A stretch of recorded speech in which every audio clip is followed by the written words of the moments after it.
رسول اللہ صلی اللہ علیہ وآلہ وسلم نے فرمایا، جنت میں داخل ہونے والے پہلے گروہ کے چہرے کی روشنی 14ویں کے چاند کی روشنی کی طرح ہوگی، اور دوسرا آسمان کے روشن اور سب سے خوبصورت ستارے کی طرح ہوگا، اور ان میں سے ہر آدمی کی 2 بیویاں ہوں گی، اور ہر بیوی کے جسم پر 70 جوڑے کپڑے ہوں گے، اور ان کی پنڈلی کا گدا ان کے کپڑوں کے باہر سے نظر آئے گا۔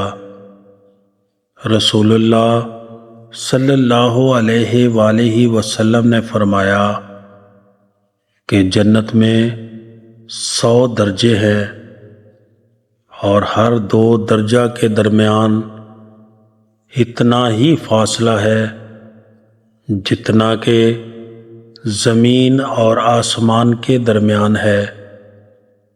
درجہ کے اعتبار سے فردوس اعلیٰ جنت ہے۔ اس میں سے جنت کی 4 نہریں نکلتی ہیں، اور اس کے اوپر عرش ہے۔ اس لیے تم جب بھی اللہ سے جنت مانگو تو فردوس مانگو۔